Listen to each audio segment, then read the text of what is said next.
ClueCon Weekly, the FreeSWITCH community's official web show.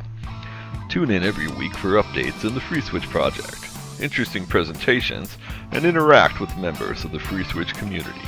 ClueCon Weekly is brought to you by FreeSWITCH Solutions, the officially endorsed consulting firm of the FreeSWITCH project. FreeSWITCH Solutions solves problems so you can focus on your business. Visit FreeSWITCH.com for more information. The ClueCon WebRTC and Telephony Developers Conference. ClueCon is held every August in the Windy City, Chicago, Illinois.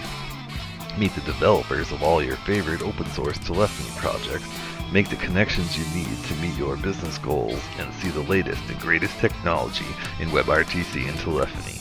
Visit ClueCon.com for more details. Maybe I should have done this from home. All right, guys. Welcome to ClueCon Weekly. Today is June the 1st, and we'll have Mark Crane from FusionPBX join us here in a few minutes to show off what's going on with FusionPBX these days. Before we get to that, though, Mr. West, how are you doing today? It's helpful if I'm not muted. I'm doing pretty good this week. This is kind of got me a little frazzled, you know, the holiday and starting of the week on Tuesday. But this week, we put some more information about the call for speakers for ClueCon 2016 is open. The due date for submission, the final deadline, I should say, is June 15th. If you submit before then, that increases your chances of getting a slot. So let's get those in sooner rather than later. Also, if you've not booked your travel or your hotel, the cutoff date for the hotel is July 17th. I can't guarantee that I will be able to get them to extend it. So let's get that taken care of as soon as possible. If you have any questions, sponsorship, any of those items, or would like to volunteer for ClueCon 2016, because we do need some volunteers, email marketing@cluecon.com or call me at 877-74-A-CLUE. And you can also register today and pay in July. So that'll help everybody that has to wait until July 1. That way we can get you on the list and my counts will be more accurate. And that's pretty much my update, Ken. All right, cool. Thank you very much, Mr. West. And now over to Kathleen King. She's got a week in review for us. All right. Well, this week we saw some improvements to packaging, and there's still more work to be done there, so keep your eye out for those updates. Wednesday the 10th in ClueCon news, we have a sponsor that we're working with to throw an awesome party. We're finishing up the details. We'll have a more detailed announcement out about that. So like us on Facebook, follow us on Twitter, at ClueCon, at FreeSWITCH, and subscribe to our YouTube channels because you'll get those updates as soon as they come out. And stay connected. If you join our HipChat channels, you can do HipChat at FreeSWITCH.org and IRC #FreeSWITCH as well.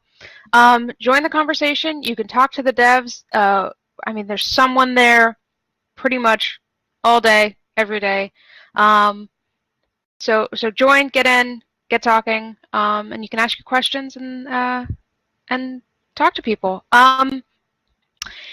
If you are interested in doing and presenting on ClueCon Weekly, we have a few spots left, a few openings before ClueCon. They're very limited. They're going pretty quickly, so if you are interested, or if you have someone that you think would like to come on and present before ClueCon, email me at kathleen@freeswitch.org or ken@krice@freeswitch.org, and we can get you on the schedule, and get that arranged. Hurry up and do that, though, because like I said, they're very limited. And I believe that's it for me, Ken. All right, cool. Yeah, just want to remind everybody also, next week here on ClueCon Weekly, we'll have the Matrix team joining us to talk about Matrix. If you haven't seen Matrix, it is a distributed IM, chat, all kinds of fun stuff system all rolled into one, even does video and uses FreeSWITCH. So you want to be here on the 8th at noon Central to join the Matrix team and see what they've got going next week. All right, guys. Now we've got Mark Crane. For those that don't know Mark, Mark is the primary developer of FusionPBX. Fusion is a GUI that you can run on top of FreeSWITCH in the browser to help control that and help manage your system. So, Mark, how you doing today?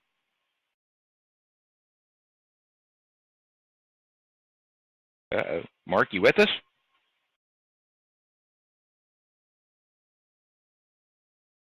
There, thank you. I'm unmuted.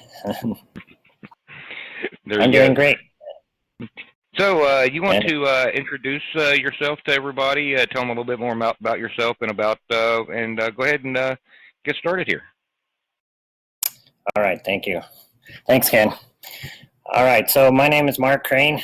I started FusionPBX early when FreeSWITCH was in early alpha. And, well, wait. I started using FreeSWITCH in early alpha, and I started developing FusionPBX without a name early on in May 2008, I believe, is when I started. And anyway, so FusionPBX, well, I guess what's my motivation for...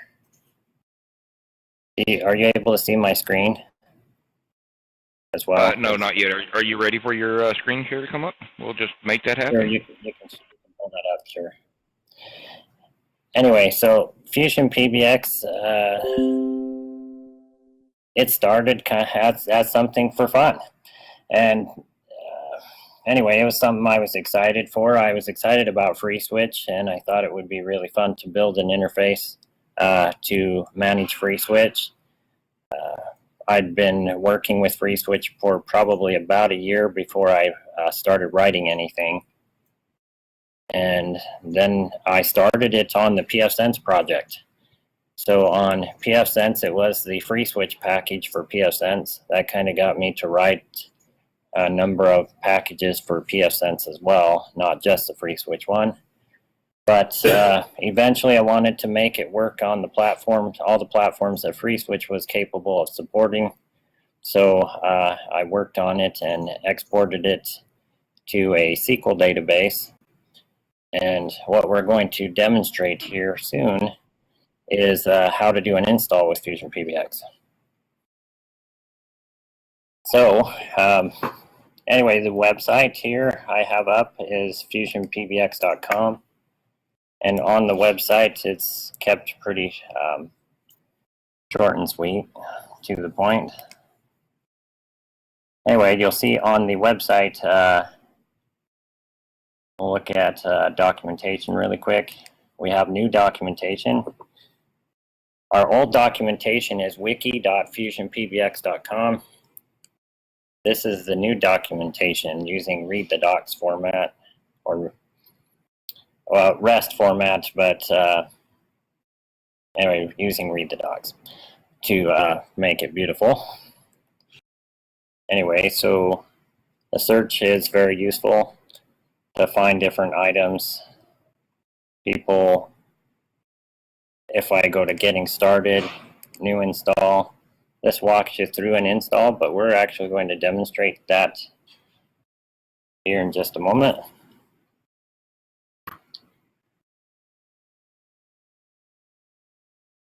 All right, so first of all, I have set up a test system on Vultr.com.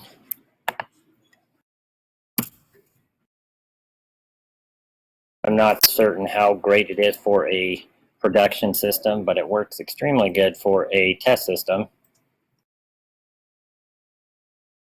So that's the one what we're going to use, and I just set up a $5 instance for this demonstration. That will help show the speed of the install.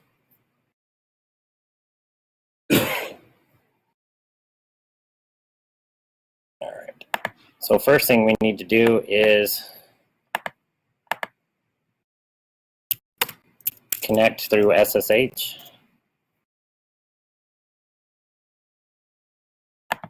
I'll go back to the website. If you go to the website and you go to download, It gives some instructions. The instructions are here in red. What you would want to do on a brand new clean install of Debian 8. We follow FreeSWITCH's recommendation, recommended to use Debian 8, and so we are following that. Okay, and I need to get the terminal open.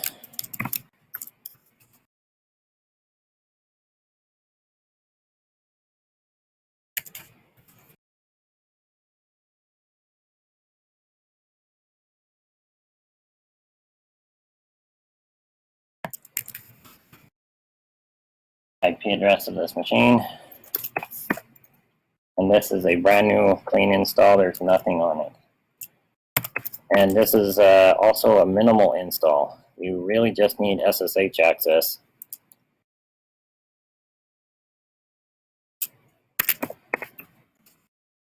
An app set up to use the internet to pull the repositories off the internet. DNS would be helpful. I had this IP address in here previously, so it's Mac is telling me that I need to update this file real quick. Let me do that off camera just a second.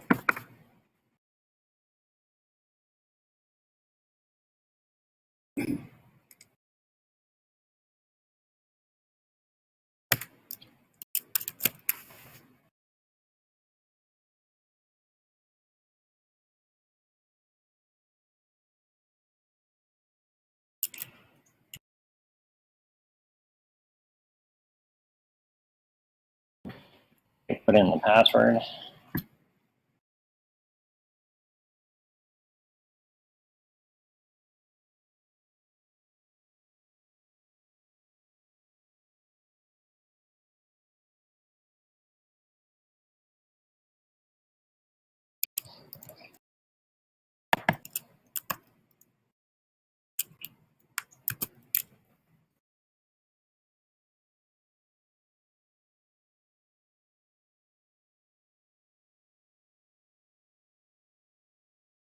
There we go. All right, so get the install going. We'll just first of all update the system. This updates the operating system to the latest packages.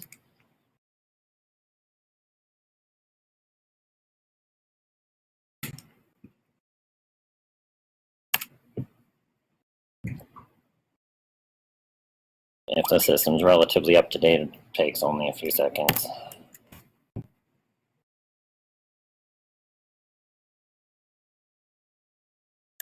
All right, there we go.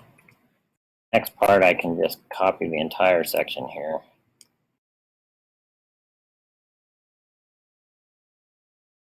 And this install, what it's doing is it's about to pull an install off of GitHub. So FusionPBX is hosted on GitHub. I'll show you that really quick.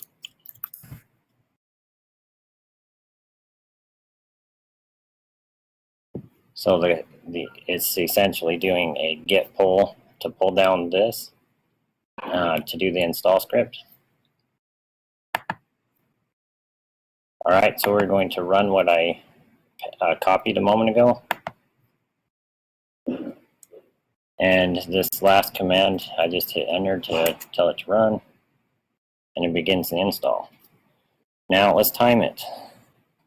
So we started it about on our Virto communicator timer here at 23 minutes, 23 minutes, 10 seconds in.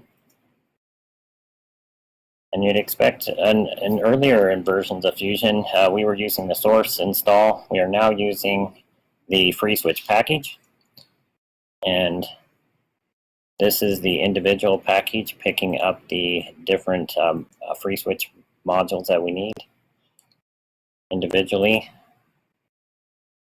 And normally you would think you'd get very bored on this, but it's actually pretty exciting how fast it goes. Remember, this is a $5 instance.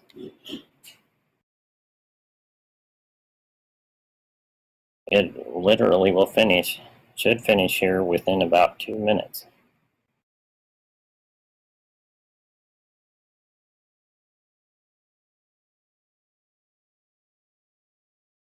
And that, I can't really take credit for. This is one of the benefits of FreeSWITCH package. And I've been hesitant, if you know me, and I've been a bit hesitant on the package, but the package saves a lot of time and it makes an easier install. It makes it easier to upgrade. I still like Source. I'm a developer, so I still like Source capability, but I think for most people, package is what they're going to want to use. Some of my hesitancy was I wanted ability to be able to switch a system back and forth between a package or Source in case there was a need that would rise, which we have ability to do so, and that alleviated some of my concerns.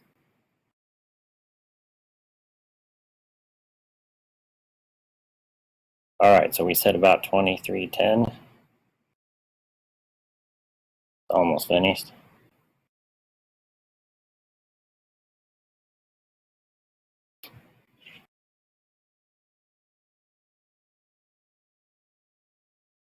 Okay, I'll talk about some of the choices. This install script will install Postgres by default, and the script itself can be customized pretty easily. The script just finished. So it attempts to detect your IP address. So this is the IP address for this particular server, so we'll put that in the browser. This is the database password for Postgres. Why are we using Postgres specifically? Because it's very scalable, very powerful, enterprise grade, and works well even down to Odroid. Or it even works pretty well on an embedded system. But it's a very powerful database with even NoSQL style features. So like NoSQL concepts, Postgres have that too. I did that at this moment. It's still we are probably going to integrate a free SSL, but at the moment we are still at a self-signed certificate, so I was just accepting that. So we go to our language right now is English, so we'll hit next. This detect made a request to FreeSWITCH asking for the path to everything where they are at, so Fusion will be able to know where they're at, and it does that through Event Socket. Okay, this next part is what our password will be when we log in. So I'm going to make it admin. Be more creative than that. Put your name, whatever you would like. And for our example here, I'm going to use ClueCon. Something simple. Obviously, for a real production system, you want to use a secure password. So I'm going to choose the default theme and choose Postgres. SQLite is an option. It's a public domain database, pretty nice. Hit next.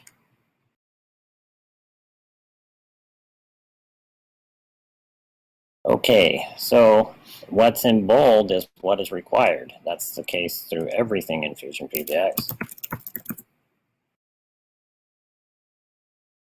And then we need the database password, which was on my terminal.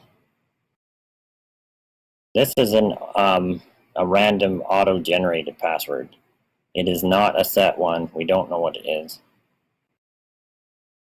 It's different for every install.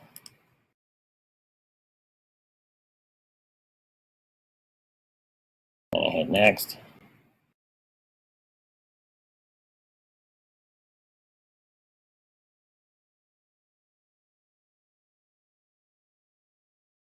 Few seconds while it adds the dial plan. A lot of theme settings. Also, all sorts of things. So I'll log in as admin and ClueCon.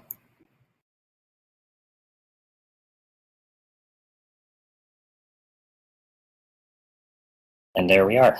So we are logged in, and you'll see that for those that have actually tried out FusionPBX before, that the new interface is responsive. The menu is using Bootstrap, so it will work. This page will work very well on your cell phone. Bootstrap is not implemented entirely on every page yet. We're working on that. Okay, we're going to go to SIP status page.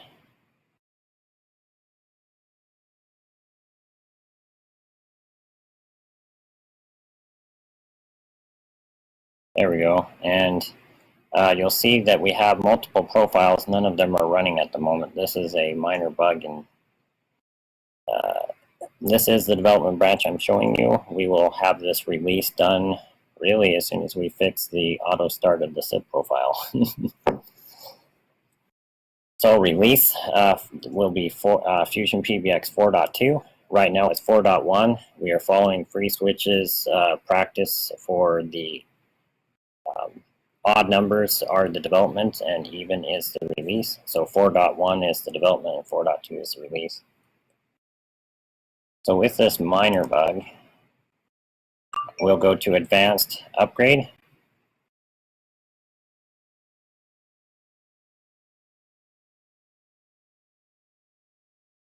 My internet's a little slow with this. Anyway, sorry about that. So anyway, app defaults, we'll run that. This rewrites the bars.xml. At this moment, the reason why this there's this minor issue is because the original FreeSWITCH bars.xml is still there. The app defaults will make it fix that for us. All right, so now I can go to the SIP status page, and I can start the internal profile and the external profile. I'm not demonstrating IP version 6 right now, so what I'm going to do is turn those two off. FusionPBX can run with one. I mean, it just works like FreeSWITCH. We follow FreeSWITCH tightly because we love FreeSWITCH.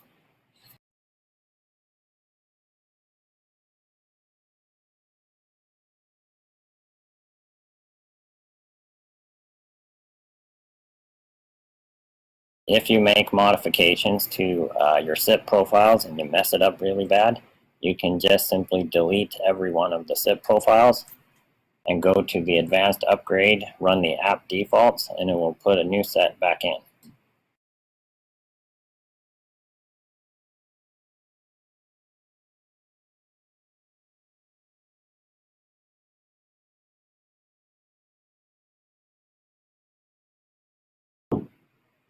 So FusionPBX's configuration is a modified version of FreeSWITCH's vanilla sample,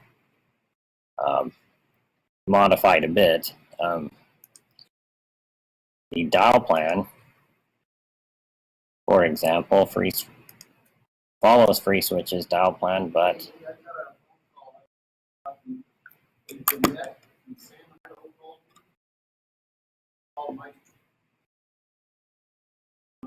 all right. All right, so for example, FreeSWITCH's default config has 9664. We just prefixed those with the asterisk. And we also have the star 9198. FreeSWITCH is just 9198. And we have 9195 and so on.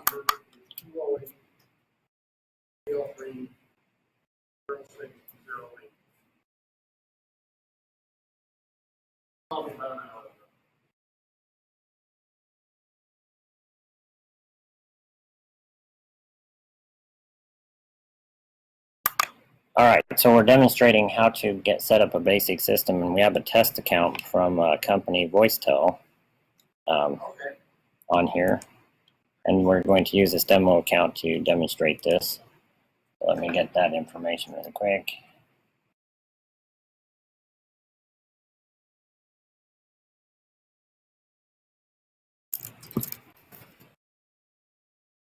This is a registration. You can set it to register or not to register. As far as I'm aware, FreeSWITCH, even if you set registration set to false, Sophia requires having a username and password. So even if you don't provide one, one gets provided for you, and unless that has changed.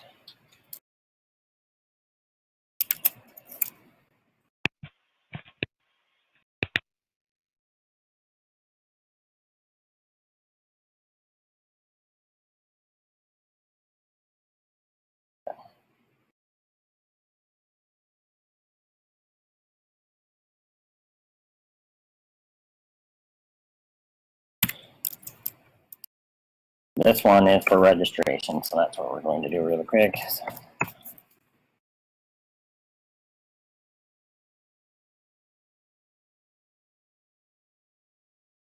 Just confirming it's correct.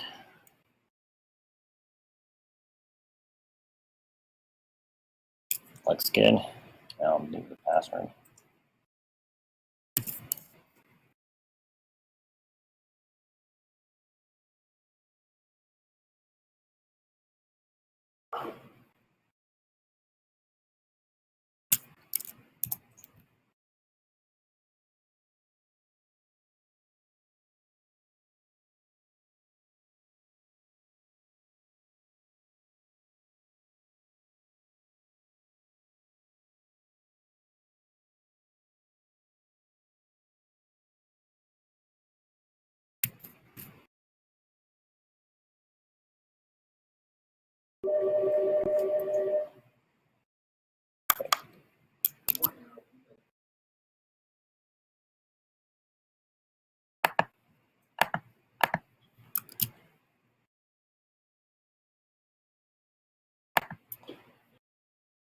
Good.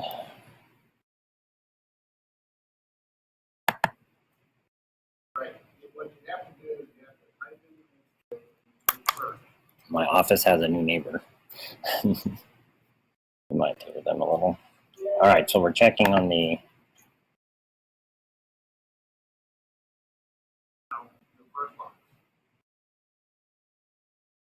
search, and then you're going to have to select that one once it goes over to your primary neighborhood.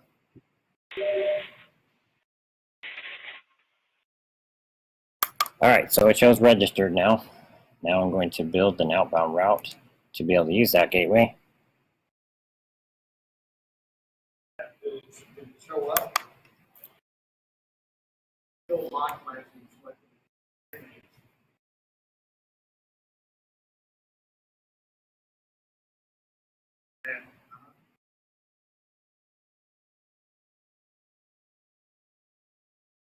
If we have multiple, we can just select additional gateways and then we'd get failover. In this case, we have one, so we're just going to use that. If you wanted to even hit it twice, in case it failed once, you could use the alternate and it will set up another one below that. I'm going to set up 10 and 11 digit dialing.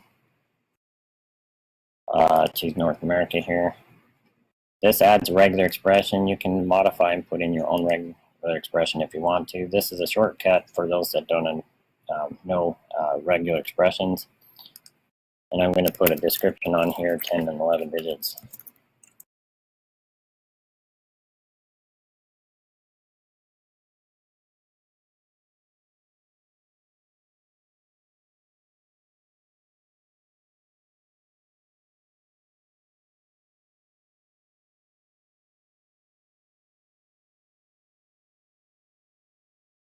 Okay, so that will create our ability to call outbound.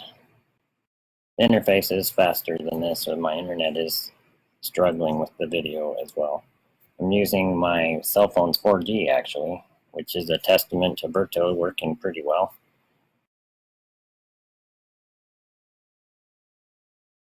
All right, so there's our outbound route. We want to add in a number so that we can call in.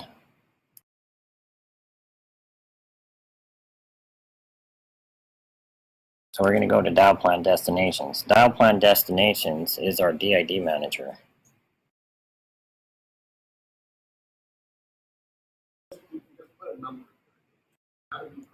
And all right, so anyway, I didn't call it a DID manager because this could be used with a PRI, which would mean it would be using DNS. If you're in Europe, you would call it a DDI. So FreeSWITCH, when a call comes into the public context, it normally comes in as the destination number. So I called this tool destination, the destinations. So we're creating an inbound destination with our DID, and then we're going to direct that. Well, at the moment, we don't really have any place to direct it to. Nice. Let's create an extension first.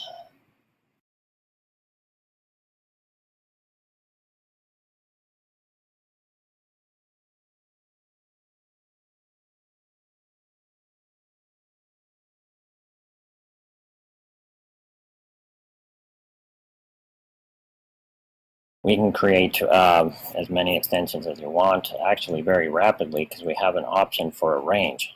So I could say a range of 100 extensions, 500, 1,000, based on the number that I start with.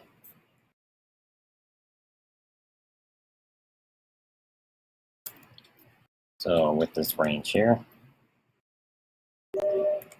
I'm going to just, for this example, use extension 101 and hit save.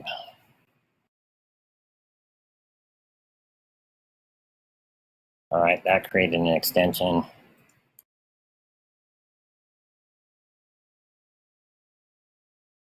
The list of where you can send the call gets more exciting the more you set it up. Initially here we have very little. So I'm going to get the password. No, not the password, the phone number. Right. All right, and that, so that is 208 for my local number here, 505 1845. Okay, and what this actually does is it creates a dial plan in the public context, and adding the inbound route for us. That's good enough. Well, hit save.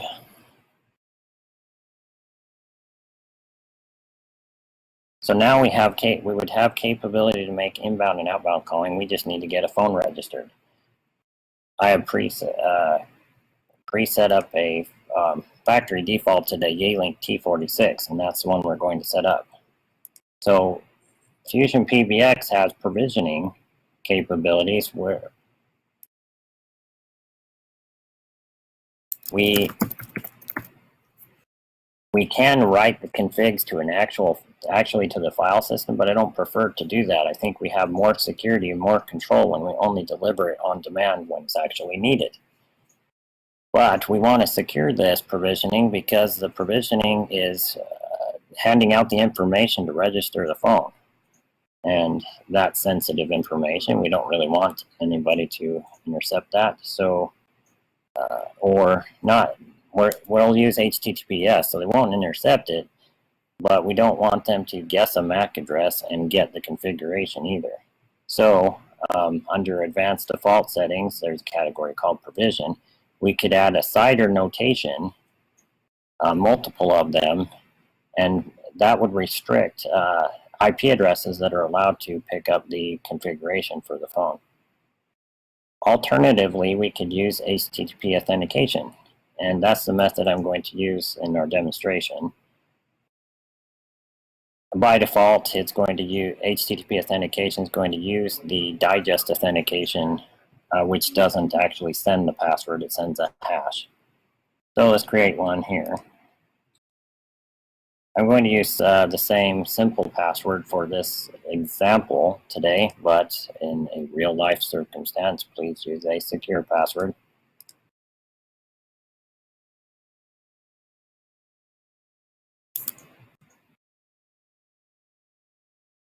So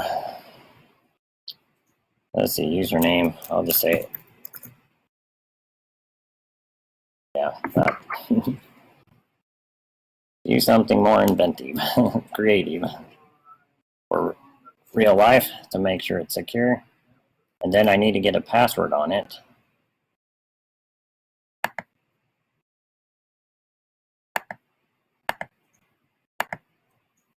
The password I'm going to use is ClueCon because this is the weekly ClueCon meeting. Brings me and hit save. What I failed to mention on the gateway page is Fusion uses the same terminology where we can. We use the same terminology FreeSWITCH uses. Therefore, the FreeSWITCH documentation applies to FusionPBX. The FreeSWITCH books apply to FusionPBX, and I encourage people that want to learn as much as they possibly can. They're encouraged to get any of the FreeSWITCH books or all of them, and that information is definitely relevant to FusionPBX. All right, so we have our HTTP authentication here.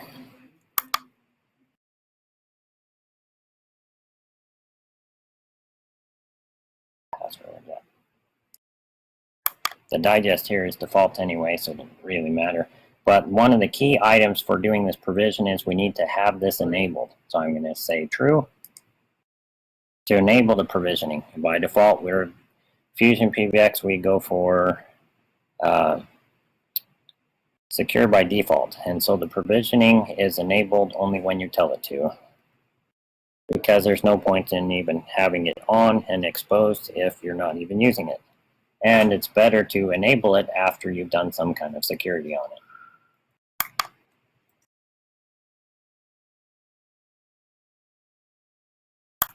These are stored in server variables, a session server variable, and so when I hit reload, it resets those sessions. All right, now we are going to get the IP address of the gay link, and we'll get our gay link provisioned.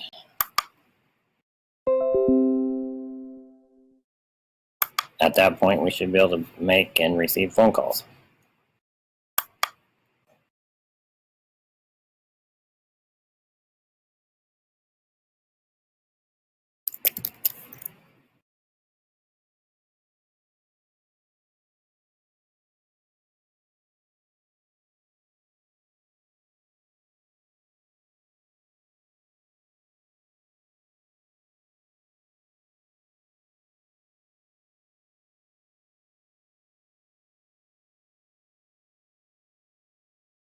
Next time I do a demonstration, I'll find a place with faster internet.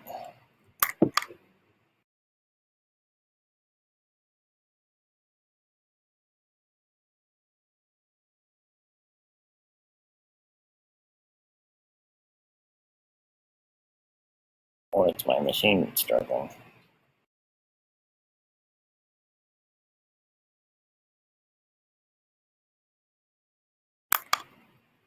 Oh no.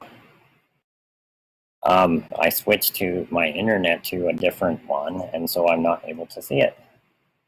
I'm not on the same network. Okay. Just a second. I'll try to team viewer into my network to be able to provision the gay-link phone, and then we'll be ready for questions after that, I think. Let's give that a try real quick. While you're figuring that out, Mark, for anybody having questions, you can ask them in IRC, or when he's ready here, you can ask him. We'll be taking them here. Or if you're watching on YouTube, you can ask there in the chat window, and we'll be taking those questions here very, very shortly.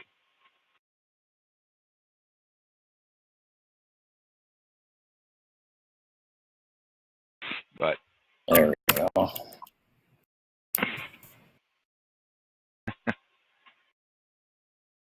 when all else fails, cheat.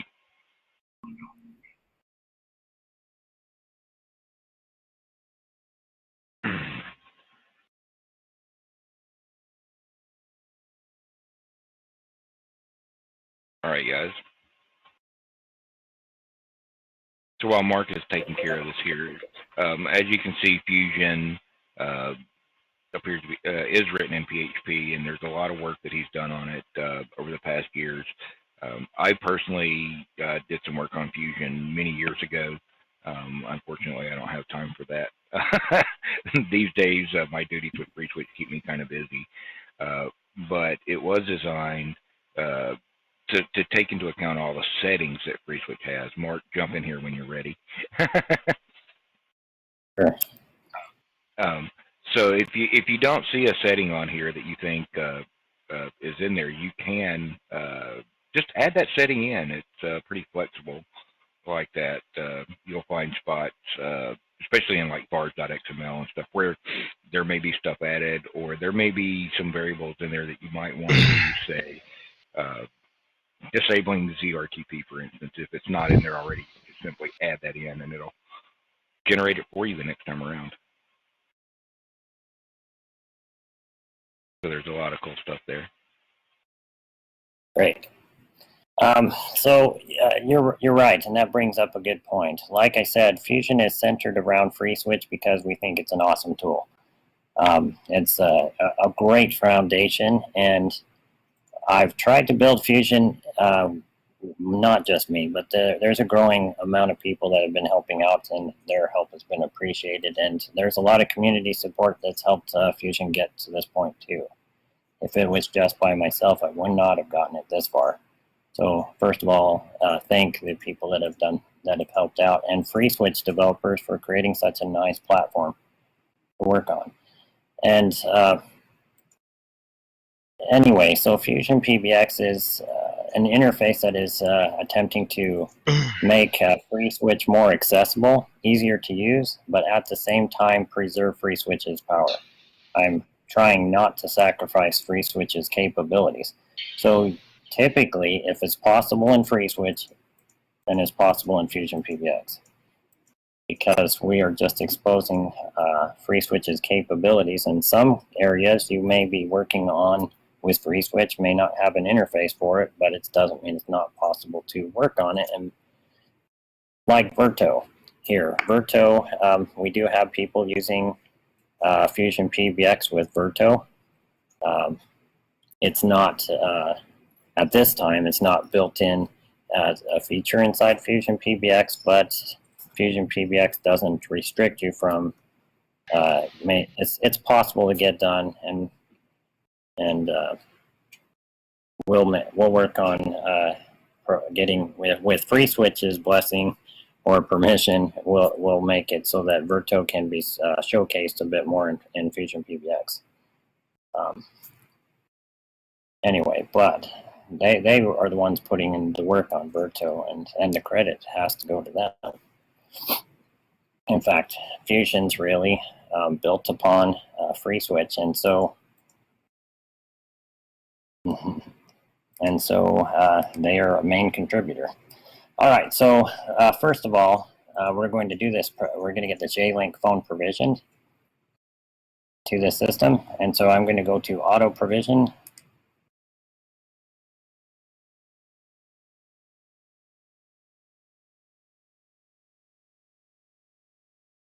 And then the server URL is the address of the server. Oops, not that address. That one.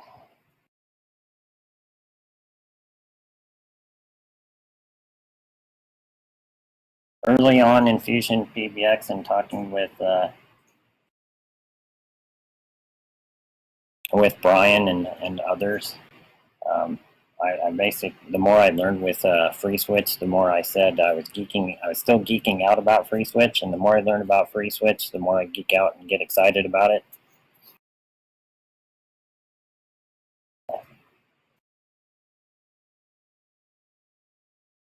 There's a lot to like. Back to that.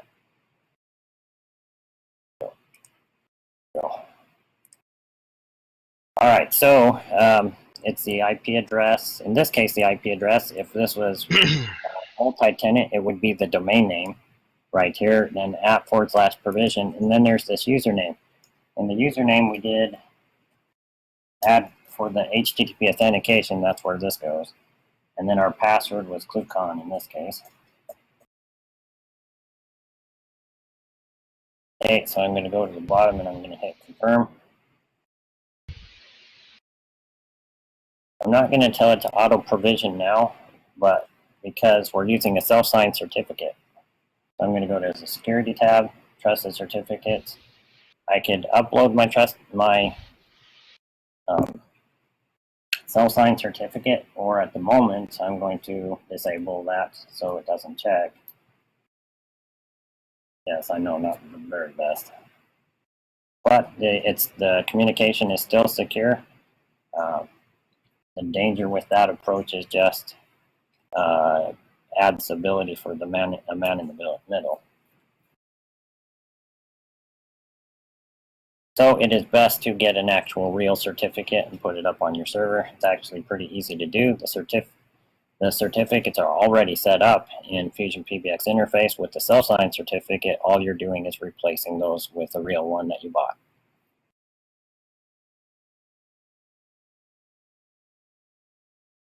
The Yealink phone will reboot. And while it does that, I will show you something as well. Oops, not there.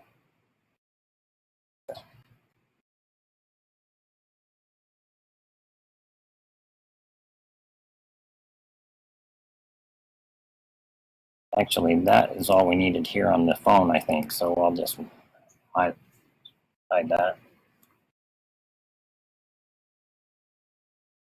And we can watch for registrations here on the registration page.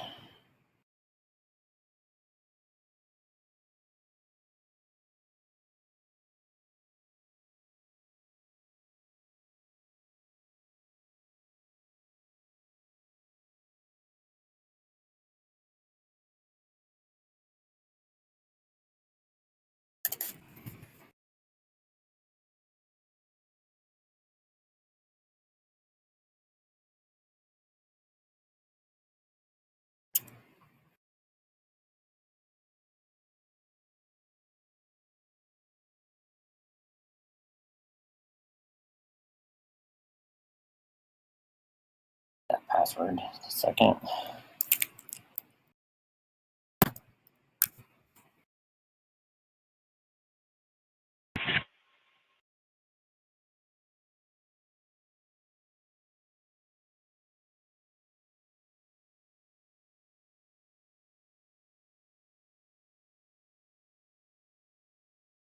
What I'm doing is going to the logs for Nginx, and I'm going to look at the access log and the error log at the same time. I'm on the registration page, so that's putting a bit more chatter. So I'll get off that page.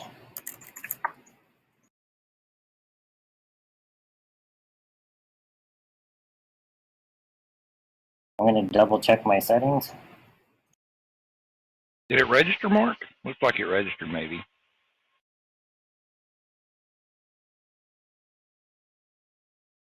It doesn't look like it on the phone, so I'm assuming not. Oh, no, you changed the page that you're on. You're not on the show me the registration anymore. Yeah, right. Otherwise, it appears that way, yeah. All right, so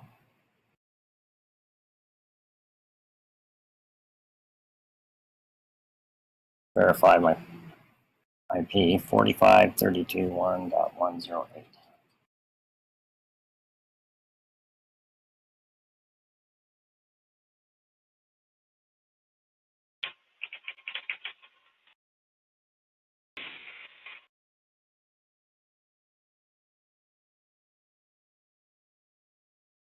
Hey, I hit the auto provision now button on the Yealink phone.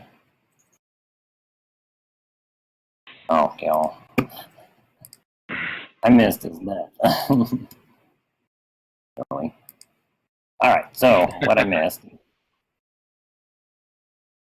MAC address wrong. Didn't even define it. How lovely is that? All right, so I got it right out of here, and you can get it off the phone as well. And then I just need to pick what type of phone it is. Yealink, D46, and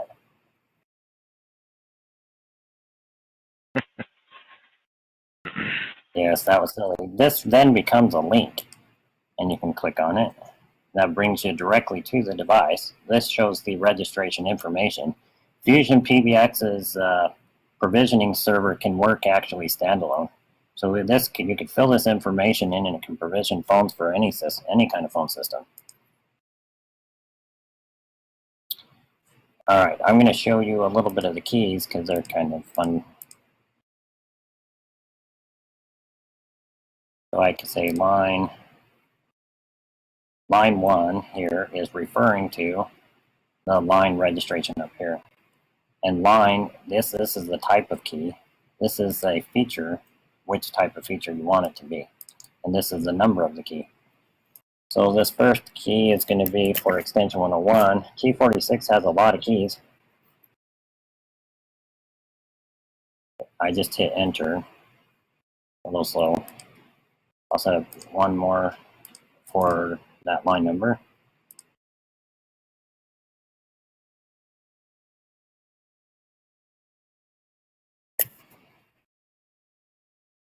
No, not 102. Go up and hit save or just hit enter. Alright, now I'm going to set up another type of key. I'm going to do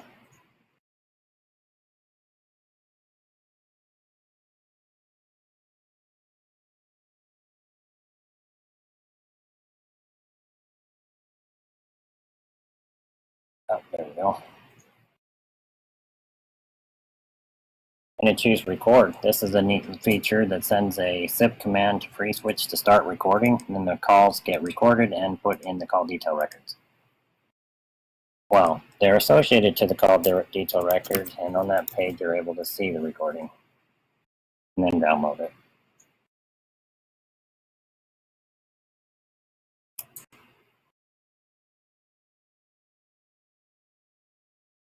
I'll set up one last key for call park is useful for FreeSWITCH's mod valet.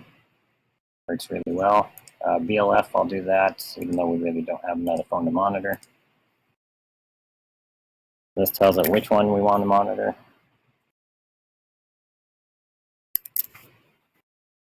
There we go. And I'll save that. Now I'm going to re-provision the phone.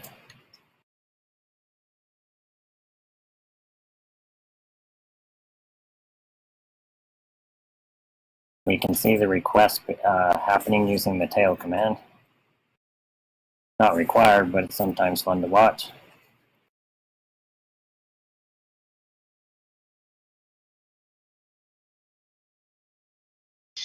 We can also verify that this is the right config as well. Oh, phone just rebooted. But new feature in this version of FusionPBX that we didn't have before is you can click on files, which will show the different files that you have, and it will render those files and deliver them to you so you can see what happened with the provisioning.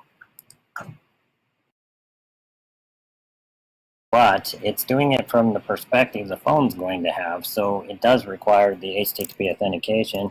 I leave this on here because I think it's good to validate what the phone actually sees.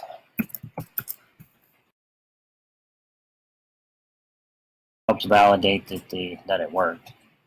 And that would allow me now to save the file. Then you can open up the file and take a look at it. I'll hit cancel for the moment. We're going to go back to the registrations page now.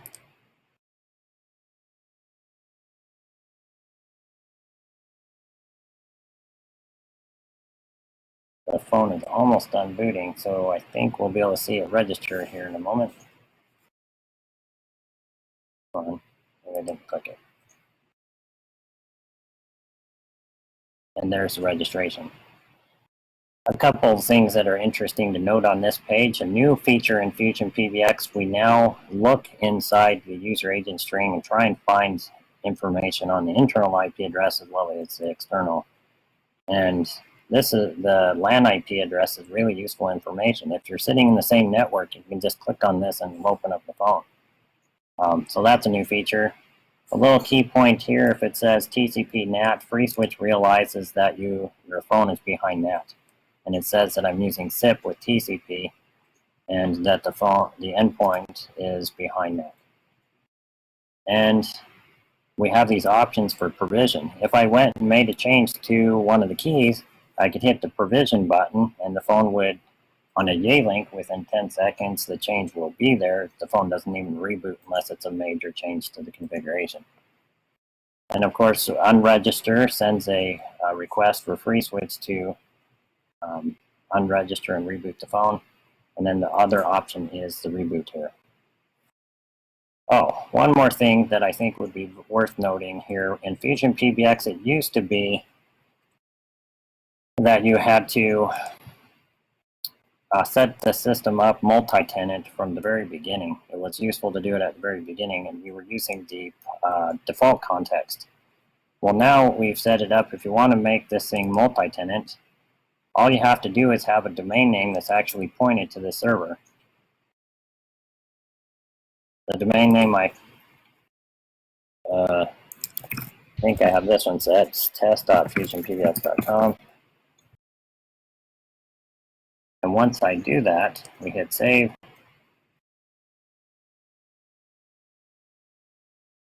It added the additional domain, and you'll see the domain listed here on the right-hand side. We can click on it, and we can now select or switch between domains. A little note, for here I demonstrated registering to the IP address. But in a production system, I recommend, and if you have the opportunity, to use a domain name. And the reason why I recommend that is because if all your customers are registering to a domain name, or the other people in your company, whatever your situation is, if they're always registering to the domain name, the first person or device out on the internet or a bot or whatever that tries to register to the IP address, you know that they're a bad guy, somebody trying to brute force attack you or something. You know that they're an attacker simply by the fact they tried to register to the IP address because you have everybody registering to the domain name. Because of that, we can do a failed ban entry that simply looks and checks that the domain that they tried to register to, or what they tried to register to, and if it's the IP address of the server, then we know to block them automatically. So that means instead of blocking them after 5 attempts, we can block them after the first attempt.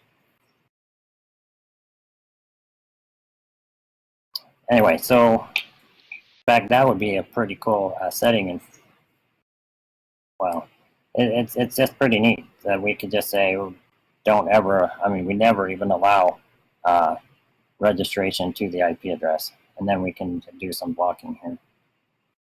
All right, so now we have multi-tenant. If I wanted to add another tenant, I can use that link here, or I can go to the menu and go to Advanced Domains.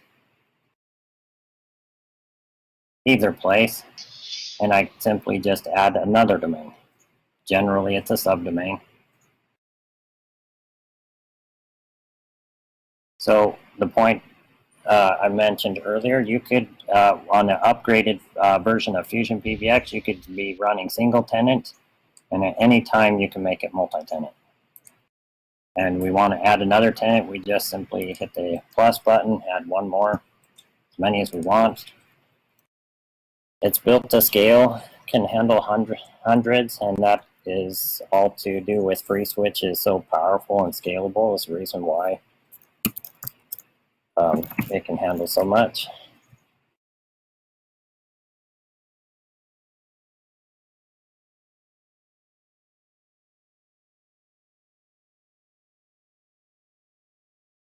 Now, I'm going to demonstrate when we switched, so we're currently on the 4532 domain. I'm going to switch over to the one that I just made for ClueCon. And if we look, you'll notice when I switch to here, there's no extensions on this domain. If I switch over to the IP address one, you can see there's my extensions. You can, because it's using a different context and a different real realm for the registration, we can have the same 101 on multiple tenants. In fact, all of them if you want to. And it creates, and they're all different. So that demonstrates the multi-tenant. And if I go to default settings, I'll open up the questions here in one moment. So you can control the look and feel of FusionPBX through the theme here. So I'm going to switch this background just as a demonstration. Background image, I'll enable that. It can be a full URL to a different website if you want to, or a relative path to something that exists here. I'm going to set this one to this one, I guess. So I enabled the background image. I enabled an image. And one of the new things in FusionPBX in this new version here is there's now over 200 settings for the theme. You can now control the menu, the color, the icons, the buttons, pretty much everything. Well, at least 98%. So there's one that I wanted to look at.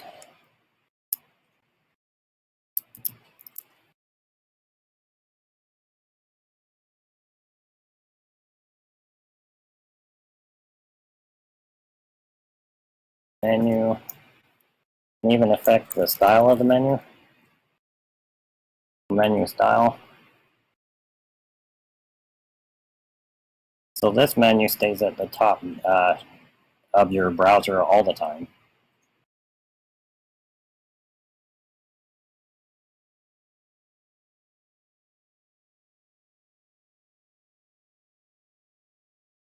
We're going to switch it to inline, hit save. And for these changes to take effect, some of them will take effect if I just hit the reload on this page, or in this case, I'm going to log out.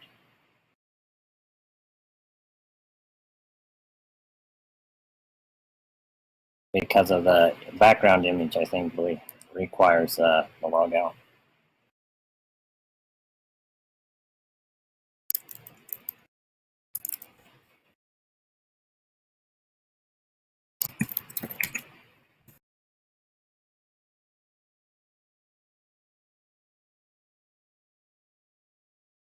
All right, so you can adjust the shadow, whether there is a shadow or not, the background color of the menu, the transparency of everything. With a few changes on the default settings, so you can customize and make it look more like what you would like it to be. All right, I think we're open to questions now. All right, Mark, there's a couple from IRC here. One of the guys up in Canada asked, is there Verto in FusionPBX yet? Well, it's not built in yet, but it is possible, and there are people that have done it on FusionPBX. Honestly, I haven't done it yet because I've been focused on bug fixes and getting these features done. So, but Verto it's on our list. Actually, it's on our short list. We need to get this. We want to get it integrated for people so that they can utilize this really awesome FreeSWITCH feature. So anyways, there are people that have done it. I will do a bit more work before this release to make sure it's even easier to get it done. But it's a matter of going through the steps and documentation that you guys have put out in order to get it done with just plain vanilla FreeSWITCH. It can actually be done in FusionPBX as well. Cool.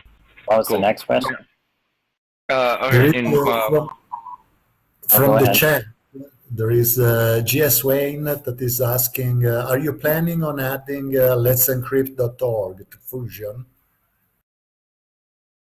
Yes, yes, we've looked at Let's Encrypt, and we just haven't gotten that implemented yet. But it is part of it is planned. All right, cool. Go ahead. And our buddy Jersey Mike asked, are there any other really cool new features that are coming in the next release of FusionPBX?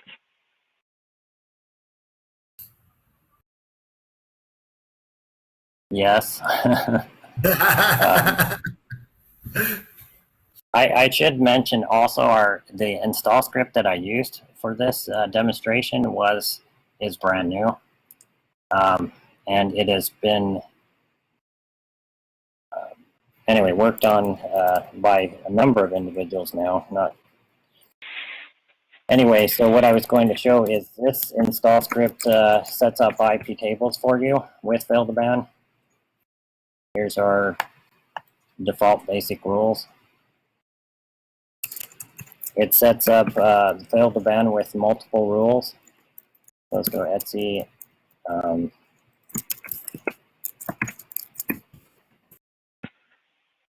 So there are several filters.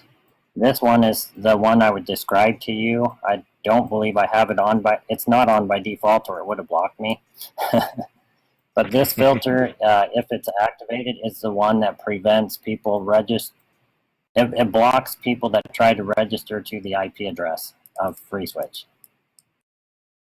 Anyway, so we have, if somebody tries to log into the GUI too many times, this is a recent change also that was contributed by DigiDogs on IRC. He made it so that if somebody triggers a fail2ban for the web server, then it will only block on the web server. So it'll block port 80 and 443. Anyway, so this information, in other words, we have it pretty well secured. Let's see. Anyway, there is various features, obviously, to FusionPBX. I mentioned one of them being the file download for the provisioning. The digest authentication is new. This bootstrap menu is new. The dashboard for this version, the dashboard is new. You'll see more if you assign a user to your to an extension. You'll see more. You'll see on the dashboard. You'll see you'll see the voicemail. You can see missed calls, various things like that. One of the big focuses on this release is just getting Fusion more stable, more bug fixes, and the icons on the menu can be edited and changed to anything you would like. I'm just trying to think of some of the new features. The IVR. It used to be that with the IVR that we were using interestingly, we were using FreeSWITCH's IVR, and then I wrote a Lua script for doing the auto attendant with IVR menu.lua. And then I've recently, for this release, went back to FreeSWITCH's IVR. And why did I do that? Because I wanted the ability to cache the IVR. So that when a call comes in, the next request for the IVR, the first one could get the information from the database, the next one could come from the cache. That was one of the main drives for using FreeSWITCH's IVR. And returning back to it. And plus, I do like staying in line with FreeSWITCH. Time conditions is relatively new, but it was actually released in the previous version, a new version of it. Mark, I have a question. Yeah, go ahead. Is there a web interface with restricted permissions for users to go in and perhaps check their voicemail, or very limited things like that, or is this strictly for administration? A user interface for users to log in to get voicemail? You kind of went silent, quiet. I'm sorry, a very limited version of what we're seeing now, designed for users but not administrators, if they wanted to see how many voicemail messages they had visually, that kind of thing. That is simply handled. There are multiple groups that you can have, and anyway, so one of these groups is just a user group. So you simply add the user to that, create a user account under Accounts User Manager, right here under Users, and then you add them to the user group, and they would only be able to see the things that they that they have permission to for that particular group. It's a combination of the permissions assigned to that group, and then the menu manager has permissions for what they're able to see in the menu. So yes, it's built in. All you have to do is create the user account. In fact, I'll show it to you real quick.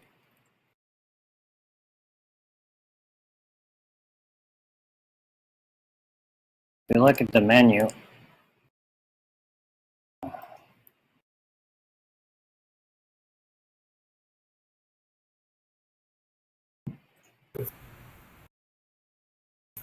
Hi, Mark. Congratulations for the presentation. And just gotta go right now.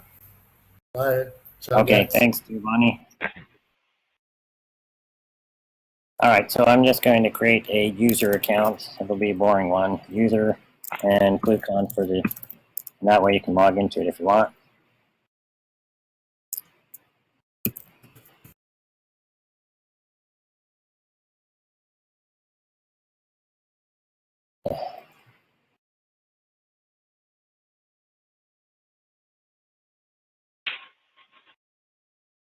And then I'm just going to add it to the user group. Create the name.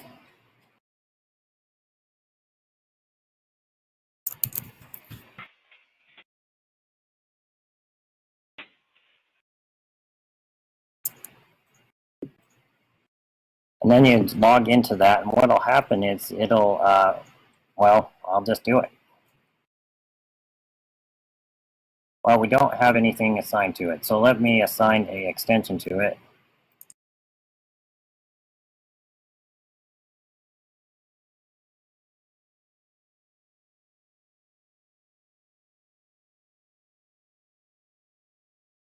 So my username is actually assigned to extension 101. That way we'll see a little bit more. And so you can just control the permissions. You can add additional groups. Somebody asked about new features for FusionPBX. One of them is password recovery is really easy now. Actually, the passwords are, the user passwords are a one-way hash. There's no way to recover it. You just simply create another user, but only if you have access to the system. I'll demonstrate that, or at least show you how in just a second. We're going to log in as user, and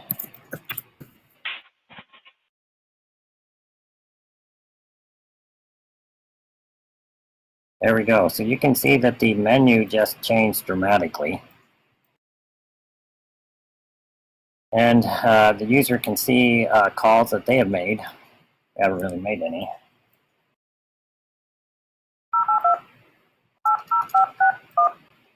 Let's try this.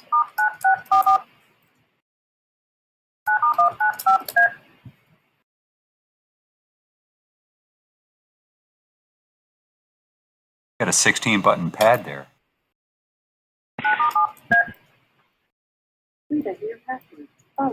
Just made a couple calls to go on the call detail records here.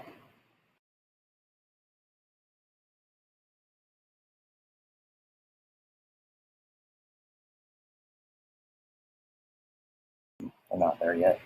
Oops.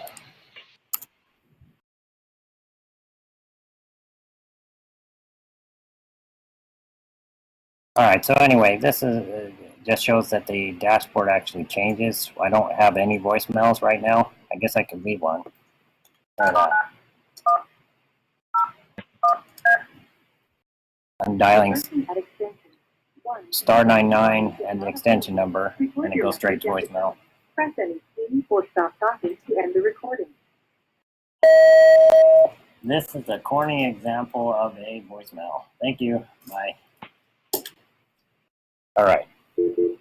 I get so excited about talking to myself all the time. Okay, I can click on it and view that particular voicemail.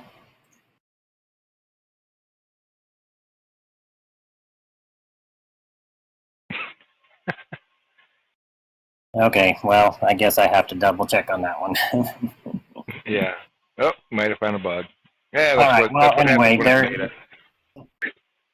Yeah, this is the user interface, and there is an admin interface, Fusion has three major groups: the user group, the admin group, and a super admin group. User group is just sees their extension and stuff related to their own small sphere of their endpoint. Anyway, and then admin. Admin is assigned to a single domain. They can only see their domain. And then the super admin is a group that anybody in that group can see all domains. So they can, and they have full control over the system. And that's how FusionPBX works. By default, you can add additional groups. And those groups can be global groups, or that apply to the entire system, or they can be assigned to a single tenant. All right, I told you one of the new features. A lot of... Oh, come on. All right, well, I'm going to talk about it. So they're inside the web directory. It's var www FusionPBX. Inside there is another directory called resources. Inside resources is a file called config.php, and that's the instructions of how to connect to the database.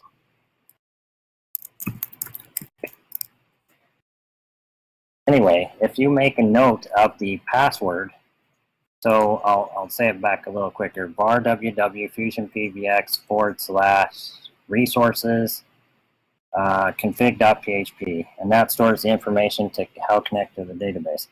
So anyway, if you ever lose your password or forget what it was, you can simply take that config.php file, move it to something else, make sure it still says PHP on the end, or even remove it. Just make sure you've kept the password, the information on how to connect to the database. And anyway, so you remove that file. It then presents you back to the install page. You put in the information, new user account with a password you know, and then you put in the information to reconnect it to the database, and it creates the a new config.php for you that stores that information on connecting to the database. But at the same time, it ran through the install and created a new user in the super admin group for you, and you're able to log in. So that's one of the changes. This makes it easier to set up multi-server systems. Oh, I should mention this.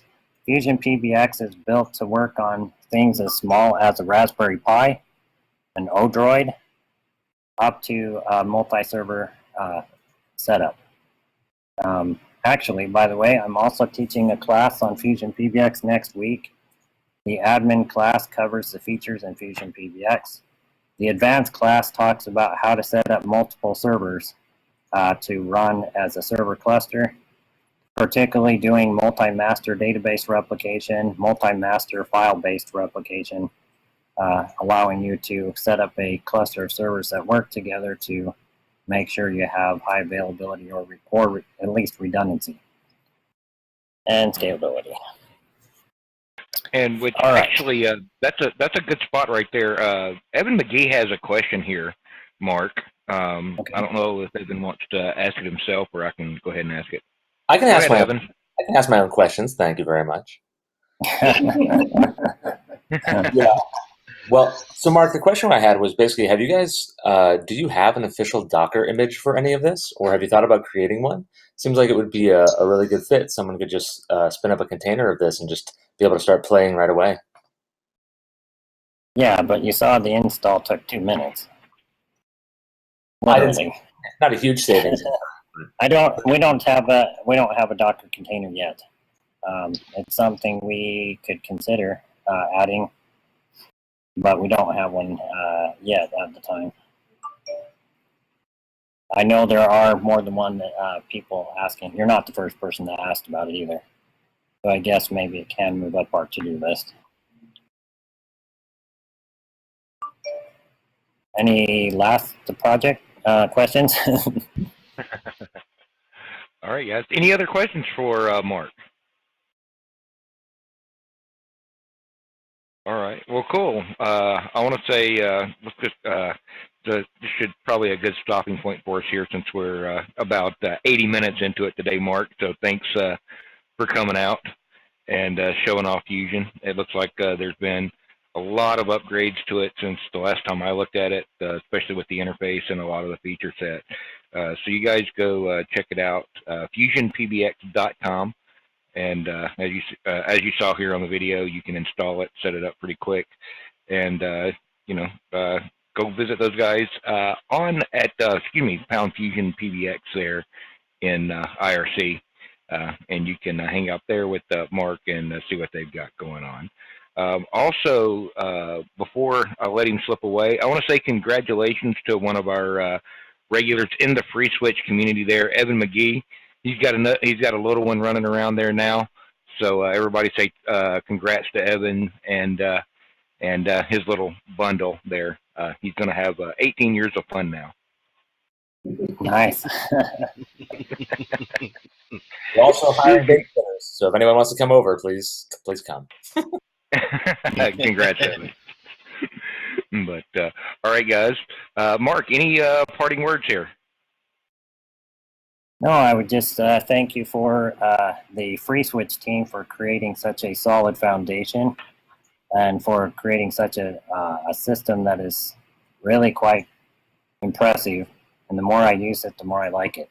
So my thanks to you guys for making such an awesome open source project and inviting me onto the ClueCon conference. I look forward to ClueCon, and I'll try my best to get people attending as well.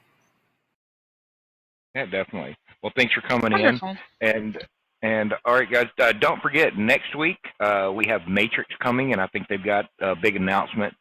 So you definitely want to be here then. That'll be on the 8th at noon Central, 10 a.m. Pacific, with the Matrix team. So you guys come back and see us then. Don't forget, follow us on Twitter, like us on Facebook, and click the subscribe button on YouTube below. And we'll be back here next week. Thanks, guys, and we'll see you then. Thanks.